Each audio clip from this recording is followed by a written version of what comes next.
Վատիկան։ Այս բառը վաղուց դարձել է ավելին քան պարզապես պետություն։ Ոմանց համար սրբությունների սրբություն եւ Աստծո փոխանորդի նստավայր։ Մյուսների համար գաղտնի միությունների կենտրոն, որտեղ իբր պահվում են ժամանակի մեքենաներ, կապեր են հաստատվում ալմորականիների հետ եւ այլն։ Համացանցը լի է դավադրության տեսություններով եւ իրականությունը երևակայությունից տարբերելը գրեթե անհնար է։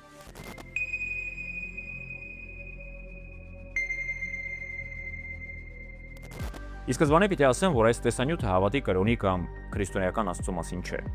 Եվ Աստծո մասին բոլոր մեջբերումները կամ հիշատակումները խնդրում ենք չընդունել որպես անձնական վիրավորանք։ Մենք չենք անդրադառնալու նաև ֆանտաստիկ վարկածներին, այլ դիմելու ենք փաստաթղթային պատմությանը, Վատիկանի իրական մեղքերին եւ գաղտնիքներին, որոնք հաստատված են տարեգրություններով, արյունոտ ինտրիգներ, դարավոր կեղծիքներ, ֆինանսական աֆերաներ եւ գործարքներ ֆաշիստական ռեժիմների հետ։ Եկեք նայենք պատմությանը առանց զարդարանքի, որպեսզի հասկանանք, թե որտեղ է ավարտվում սրբությունը եւ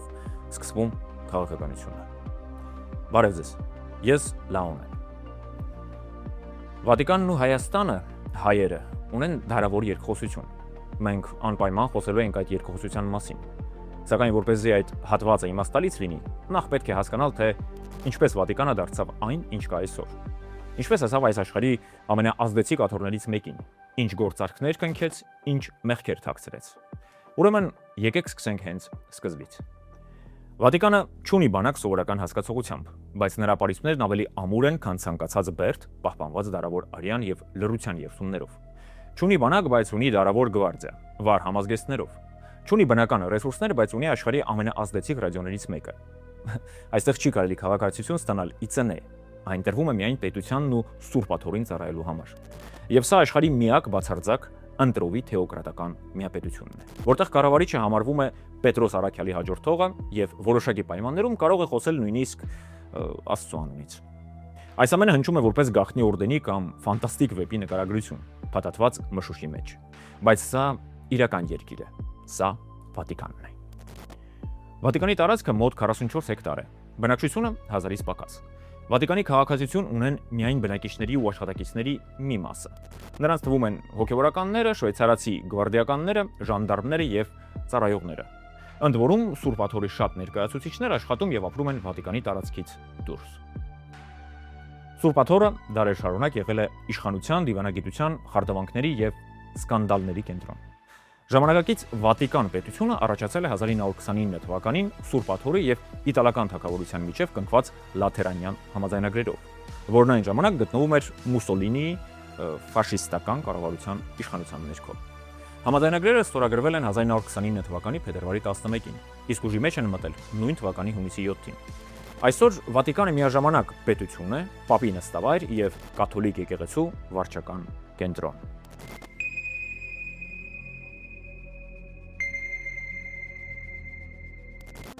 Վատիկան անվանումը կապված է Հռոմի Վատիկանյան բլրի հետ։ Անտիկ շրջանում այն հին քաղաքից դուրս տարածք էր, Ներոնի կրկեսի եւ գերեզմանոցների մոտ։ Եկեղեցական ավանդության համաձայն հենց այնտեղ է թաղվել Պետրոս Արաքյալը։ 20-րդ դարի պեղումները իսկապես Սուրբ Պետրոսի տաճարի տակ հայտնաբերեցին հին նեկրոպոլիս եւ գերեզման։ Սակայն դրա ճշգրիտ պատկանելիության հարցը մնում է կրոնական ավանդության եւ պատմական վեճերի առարկա։ Այսպես Վատիկանյան բլուրը դարձավ քրիստոնեական աշխարհի գլխավոր սրբավայրերից մեկը։ Հին նեկրոպոլիսը գտան, իսկ ապացույցը չգտան։ Եթե գերեզմանն իսկապես Պետրոսինն է, ապա ինչու են այդքան շատ գաղտնի միջանցքներ տանում դեպի այլ նկուղներ,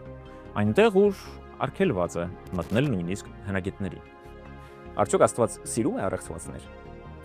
Վատիկանը առեղծվածներով առևտուր սիրում է։ Հռոմի Պապը նախ եւ առաջ Հռոմի եպիսկոպոսն է։ Կաթոլիկ ավանդության մեջ նա համարվում է Պետրոս Արաքյալի հաջորդը եւ ողջ կաթոլիկ եկեղեցու գլուխը։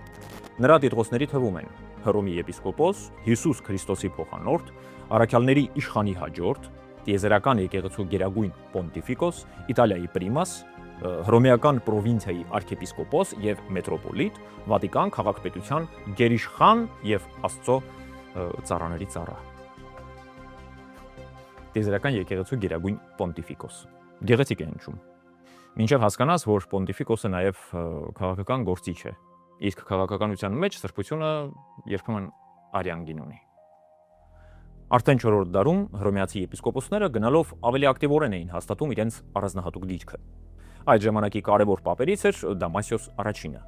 Նրա ընտրությունը 366 թվականին ուղեկցվեց դաժան հակամարտությամբ մրցակից Ուրսինոսի կողմնակիցների հետ։ Հռոմում բախումները հանգեցրին զանգվածային զոհերի։ Անտիկ աղբյուրները նշում են 100-ից ավելի զոհերի մասին։ Հետագայում Դամասիոս առաջինը դասվեց սրբերի շարքում։ Սուրբ Դամասիոս առաջին սրբերի ցանկում հայտնվելու համար 100 զոհ միանգամայն բավարար էր։ Եթե հետո իհարկե պատմությունը ճիշտ գրես։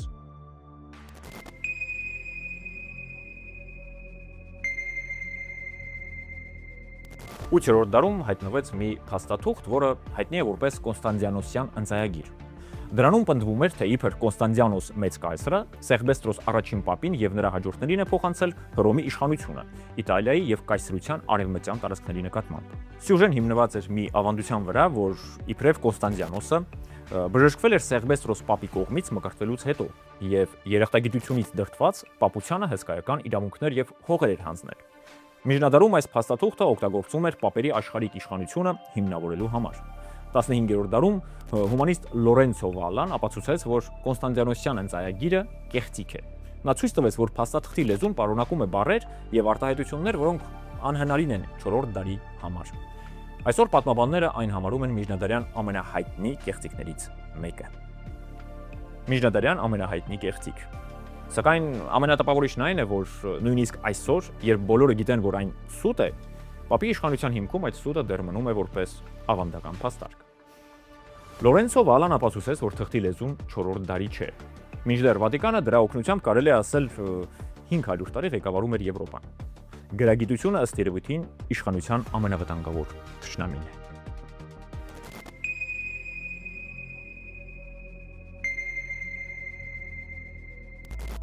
Կոնստանտինոսի օրոք քրիստոնեության օրինականացումից հետո եկեղեցին հնարավորություն ստացավ ունեցվածք ունենալու։ Հարուստ հռոմեացիները եկեղեցուն էին հանձնում հողեր, տներ եւ նվիրատվություններ կատարում։ Աստիճանաբար հռոմեական եկեղեցին դարձավ խոշոր հողատեր։ Եկեղեցու վերաբերմունքը ստրկության նկատմամբ փոխվում էր շատ դանդաղ։ Ուշ անտիկ շրջանում եւ միջնադարում եկեղեցական հաստատությունները կարող էին ունենալ կախյալ մարդիկ, ինչպես եւ իրենց ժամանակի մյուս խոշոր հողատերերը։ Ընդ որում քրիստոնյա հեղինակները վիճում էին ստրկության բարոյական կողմի շուրջ, սակայն եկեղեցին այն ժամանակ չէր պահանջում դրա անհապաղ վերացումը։ Ստրկության հարցում եկեղեցին շատ դանդաղ էր փոխվում։ Ասես սպասում էր, որ բոլոր ստրուկներն իրենք ազատվեն Աստծո արքայության ավելի հարմար պահին։ Հռոմի անտիկ ժառանգությունը նույնպես բարդ ճակատագիր ունեցավ։ Միջնադարում շատ հին շենքեր քանդվում էին շինանյութի համար։ Դա անում էին ոչ միայն պապերն ու եկեղեցական իշխանությունները, այլև աշխարհիկ կառավարիչները, քաղաքաբնակներն ու շինարարները։ Հեթանոսական տաճարների մի մասը ավերվեց, մի մասը վերակառուցվեց եկեղեցիների, իսկ մի մասն էլ պահպանվեց հենց նոր գործառույթի շնորհիվ։ Հեթանոսական տաճարները քանդում էին շինանյութի համար։ Հետո նույն քարերով կառուցում նոր եկեղեցիներ եւ ասում, որ հիմքը սուրբ է։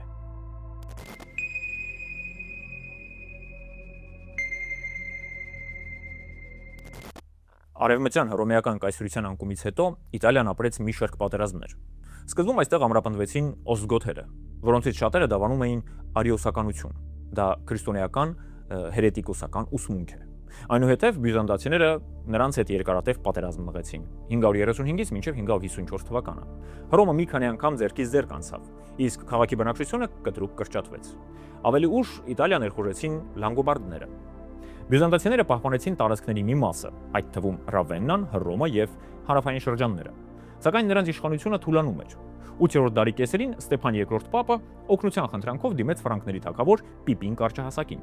Պիպինը ինքն էլ եկեղեցական լեգիտիմացիայի կարիք ուներ։ Ավելի վաղ նա գահանկեց էր արել Մերովինգների դինաստիայի վերջին թագավորին եւ դարձել էր ֆրանկների թագավոր։ Օստգոթերը արիոսական, բյուզանդացիները ուղղափառ, լանգոբարդները հեթանոսներ։ Վատիկանը հասկացավ, որ Աստված իսկապես սիրում է բոլորին, բայց իր տարածքի համար ավելի լավ է ընկերանալ ֆրանկների հետ։ 754 թվականին Պապը Պիպինին օծեց թագավոր եւ նրան շնորհեց հռոմեացիների պատրիկի տիտղոսը։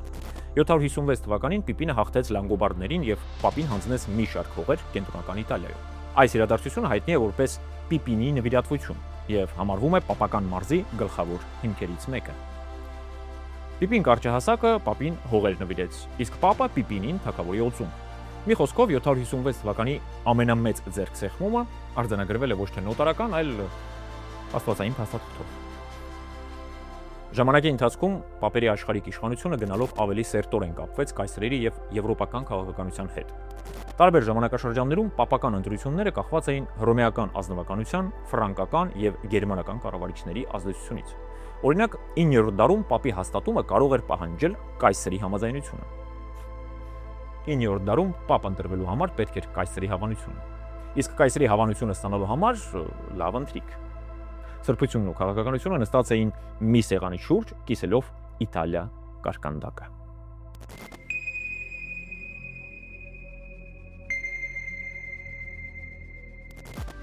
Պապին ընտրում էին, եւ միջնադարի համար դա իսկապես իշխանության առանձնահատուկ համակարգ էր։ Սակայն ընտրությունները հաճախ դառնում էին հռոմեական կլանների, հոգևորականության եւ արտաքին կառավարիչների պայքարի ասպարեզ։ Վաղ միջնադարում մի քանի պապեր զոհվեցին բռնի մահով կամ մահացան կասկածելի հանգամանքներում։ Հովհաննես 8-րդ պապը սպանվեց 882 թվականին։ Աղբյուրները հայտնում են, որ նրան սկզբում փորձել են թունավորել, ապա սպանել են։ Ֆորմոզոս պապի մահից հետո տեղի ունեցավ պապության պատմության մեջ ամենամռայլ իրադարձություններից մեկը։ 897 թվականին նրա մարմինը հանեցին գերեզմանից, հագցրին պապական զգեստներ եւ կազմակերպեցին նրա հետմահու դատը, այսպես կոչված Դիակի սինոդը։ Ֆորմոզոսին դատապարտեցին։ Խորհրդանշականորեն զրկեցին աստիճանից, կտրեցին աջ ձեռքի մատները, որոնցով նա օշնում էր, եւ մարմինը նետեցին Տիբեր գետը։ Իհարկե ավելի ուշ նրա որոշումները վերականգնվեցին։ Ֆորմոզոսի դիակը դատելու, մատները կտրելու ու Տիբերը նետելու համար հարկավոր էր շատ հավատ, բայց ավելի շատ քաղաքական խիզախություն։ Սինոդը ցույց տվեց, որ նույնիսկ մեռած պապը կարող է վտանգավոր լինել։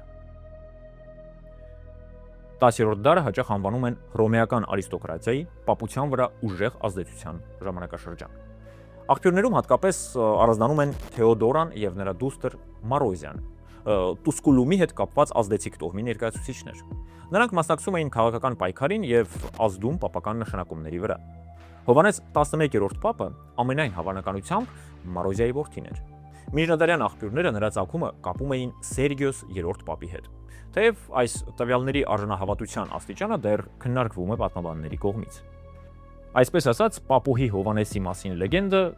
իբր մի կին, որը դարձել էր պապ եւ ծննդաբերել թափորի ժամանակ, համարվում է ուշ միջնադարյան հնարանք։ Սակայն դարաշրջան ինքնին իսկապես ժամանակ էր, երբ պապական գահը կախված էր ոչ միայն աստվածաբանությունից, այլև ազգակցական կապերից, փողից ու ուժից։ 1059 թվականին Նիկողայոս II պապը հրապարակեց դեկրետ, որով պապի ընտրության հարցում վճռական դերը անցնում էր կարդինալներին, առաջին հերթին կարդինալ եպիսկոպոսներին։ Սակայն կոնկլավի ժամանակակից կարգը ձևավորվեց ավելի ուշ։ 1268-1271 թվականներին Վիտերբոյում գրեթե 3 տարի տևած ընտրություններից հետո կարդինալներին իսկապես փաստացի մեկուսացրին։ Իսկ այնուհետև Գրիգոր 10-րդ պապը 1274 թվականին ամրագրեց կոնկլավի խիստ կանոնները՝ ուբի պերիկուլում բուլլայով։ Այստեղից էլ սկիզբ առավ կարդինալներին փակելու պրակտիկան, մինչև նոր պապի ընտրությունը։ 1059 թվականից պապին ընտրում են կարդինալները, իսկ մինչ այդ արիստոկրատները, զորավարները, կանայք, երբեմն հենց Աստված։ Հիմա գոնե ընտրողների ցուցակը կարճ է եւ ավելի հստակ։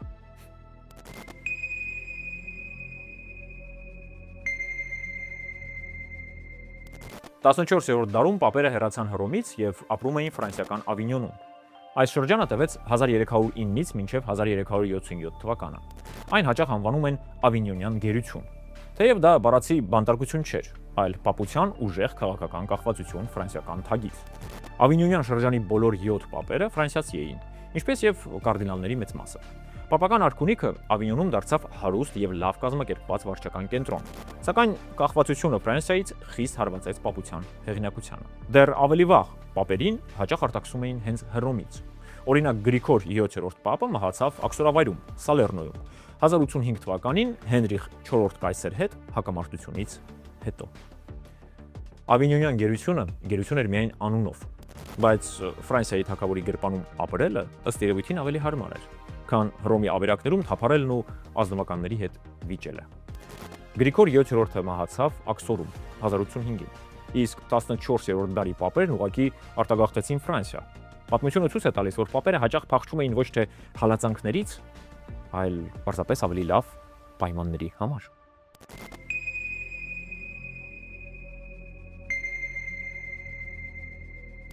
15-րդ դարում պապերը վերադարձան Հռոմ եւ սկսեցին լայնածավալ շինարարություն։ Ամրացված պապական նստավայրերից մեկը դարձավ Ադրիանոս կայսեր դամբարանը, որը վերածվեց Սուրբ Հրեշտակի ամրոցի։ Միջնադարյան եւ վերածննդի Հռոմի համար անտիկ կառույցների նման օգտագործումը սովորական բան էր։ Ալեքսանդր 6-րդ Բորջեի եւ Հուլիոս 2-րդի օրոք պապական մարզը ակտիվորեն մասնակցում էր իտալական պատերազմներին եւ քաղաքականությանը։ Պապերը գործում էին ոչ միայն որպես հոգևոր առաջնորդներ, այլև որպես աշխարհիկ կառավարիչներ։ Եկեղեցին փող էր ստանում տարբեր աղբյուրներից, այդ թվում հարկերից, նվիրատվություններից, եկեղեցական պաշտոններից եւ ինդուլգենցիայից։ Հենց ինդուլգենցիաների վաճառքի պրակտիկան դարձավ Մարտին Լյութերի ելույթի եւ 16-րդ դարում ռեֆորմացիայի սկսվելու առիթներից մեկը։ Ինդուլգենցիա, այսինքն դրախտի տոմս։ Մարտին Լյութերն էլ դա համարեց չափազանց թանկ։ 500 տարի անց Վատիկանը դեռ չի վերադարձրել գումարը, բայց դրախտի տոմսերը շարունակում են մնալ սպասման ցուցակում։ Հուլիոս 2-րդը 1506 թվականին ստեղծեց շվեյցարական գվարդիան։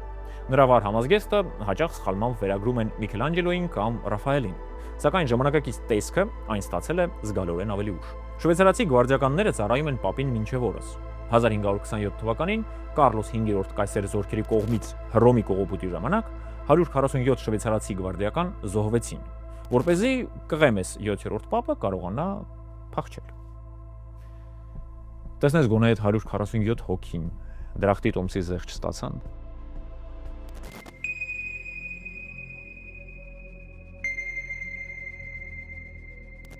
«1798 թվականին հեղափոխական Ֆրանսիայի զորքերը գրավեցին Հռոմը եւ հռչակեցին Հռոմեական հանրապետություն։ Պիոս 6-րդ պապը տարվեց Ֆրանսիա եւ մահացավ աքսորավայրում։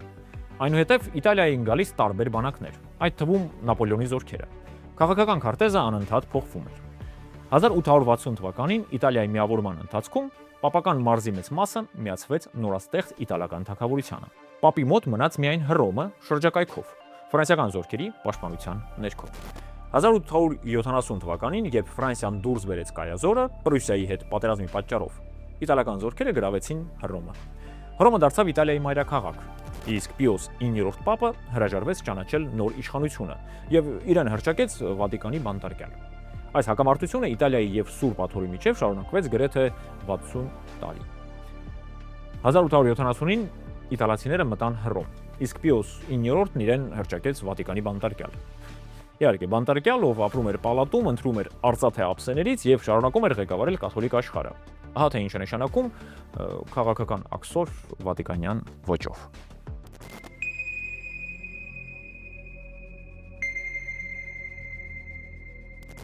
«1922 թվականին Իտալիայում իշխանության եկան ֆաշիստները Բենիտո Մուսոլինիի գլխավորությամբ։ Վարչակարգը ձգտում էր ամրապնդել իր լեգիտիմությունը, իսկ Սուրբ Աթոռը ցանկանում էր վերջնականապես լուծել հռոմեական հարցը՝ պապի կարգավիճակի շուրջ վեճը պապական մարզի կորստից հետո։ 1929 թվականի փետրվարի 11-ին ստորագրվեցին Լաթերանյան համաձայնագրերը Սուրբ Աթոռի եւ իտալական թագավորության միջև։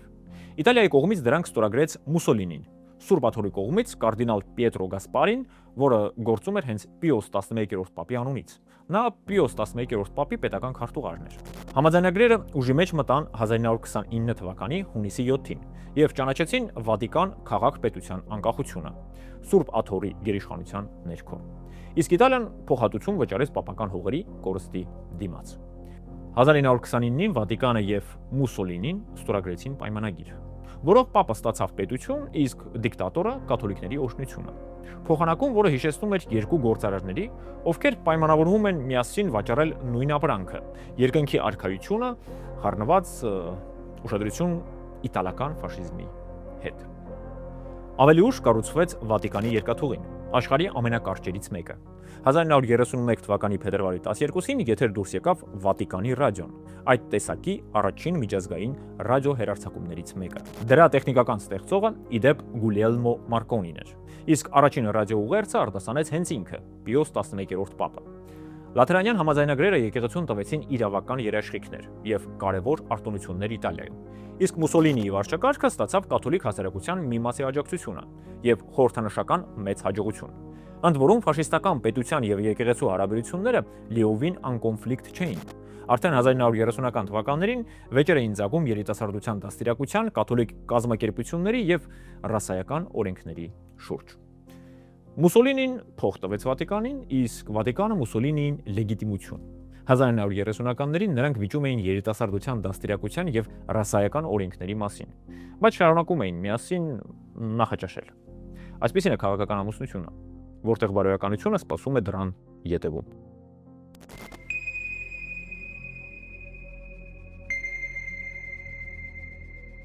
Երկրորդ համաշխարհային պատերազմի ժամանակ Վատիկանի դիրքորոշումը մնում է ամենավիճակահարույց թեմաներից մեկը։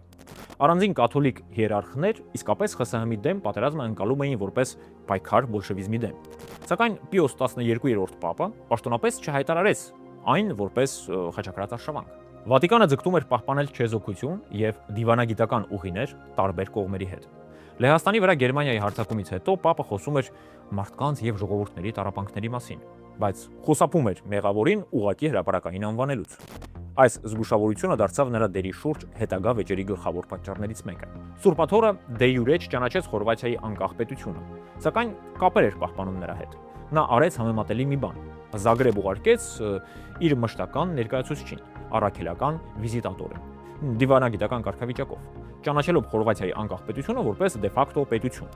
Խորվաթիայում ուստաշական վարչակարգը զանգվածային հանցագործություններ էր իրականացնում սերբերի, հրեաների, գնչուների եւ քաղաքական հակառակորդների դեմ։ Նացիստական հանցագործությունների եւ հոլոկոստի մասին տեղեկությունները հասնում էին Վատիկան։ Սակայն Պիոս 12-րդը հանդես չեկավ հրեաների ոչնչացման որպես նացիստների առանձին քաղաքականության ուղղակի հրապարակային դատապարտմամբ։ Վատիկանը իր աղբյուրների միջոցով հիանալի գիտեր ուստաշների վարչակարգի հանցագործությունների մասին։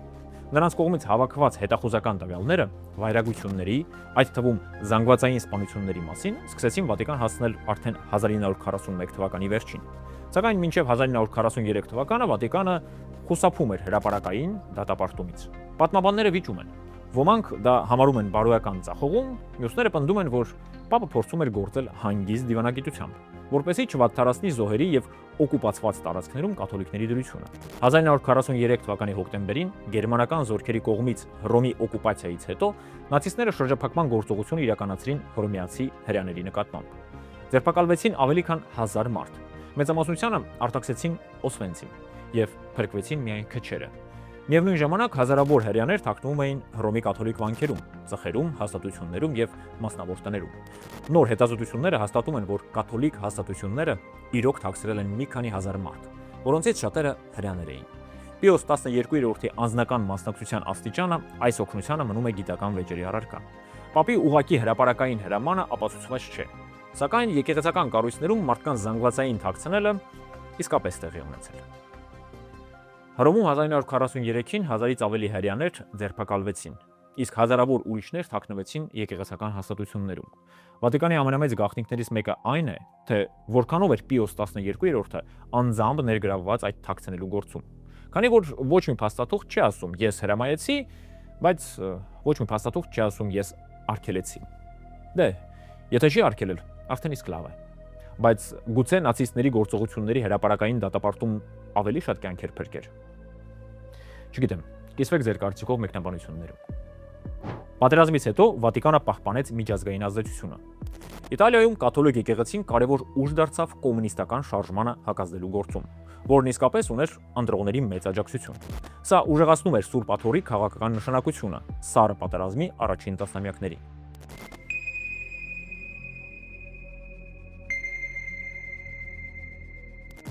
Վատիկանի եւ քրիստոնեական աշխարհի հարաբերություններում կա մի առանձնահատուկ, ցավոտ եւ խորապես հակասական էջ, որը հաճախ մնում է եվրոպական տարեգրությունների ստվերում։